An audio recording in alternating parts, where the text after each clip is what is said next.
Are Western weapons falling into extremists' hands in Yemen?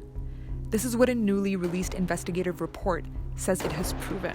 We found that the Arab coalition countries granted massive amounts of Western weapons and also armored vehicles to their Yemeni allies, although these weapons and also vehicles supposed not to be given to any third party. Abulghit is an investigative journalist from Arab Reporters for Investigative Journalism. He spent a whole year analyzing broadcasts and footage found on social media and closed internet groups to identify the origins of these weapons. He did so using serial numbers and other identifiable traits. Given it not only to the Yemeni allies in the army, but also to the some militants and forces who fighting outside the control of the Yemeni state and the Yemeni army, and this leads to that these weapons reach to the hands of the Al-Qaeda and ISIS terrorist groups or put on the terrorist lists. But how did Western weapons end up in Yemeni hands to begin with? To understand this, it's important to remember that the civil war in Yemen is not just about the Yemeni people fighting each other. It has become a proxy war between two powerful countries that have long struggled for influence in this region.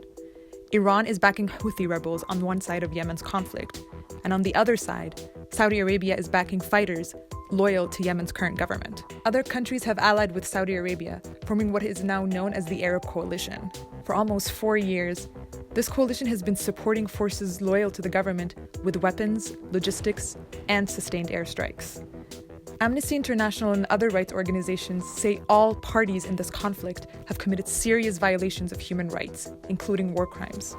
But it is Saudi Arabia and its allies that have a stronger connection with the West, including long-standing arms trade agreements. From 2013 to 2017, Saudi Arabia was the world's second largest arms importer. Most of the arms came from the US and the UK respectively, with some also coming from countries such as Belgium and Germany. During his investigation, Abulghit came across numerous fighters carrying G3 assault rifles. Saudi Arabia manufactures G3 and G36 assault rifles with a special license from the German company Heckler & Koch, which also exports 2 kinds of machine guns to Saudi Arabia. Abulghit says he found all of these weapons in the hands of fighters affiliated with Al-Qaeda in Yemen. So why should Western governments care this is happening? The supply of Western weapons to countries like Saudi Arabia, only to have them end up in militant hands in Yemen, is not only contributing to the country's humanitarian disaster, it's also illegal. The trade of many weapons is covered by international laws known as end-user agreements. They strictly prohibit arms being transferred to a third party. Abulghit attempted to confront Western governments with his findings. He said that initially most of them were cooperative and affirmed their commitment to the agreements. But when we send to them the next step of questions that normally it's with serial numbers or with specific cases, the majority of them just stop replying to us. Which is exactly what happened with Germany. When he asked the German company Heckler & Koch about the rifles we saw earlier, he said the company never replied.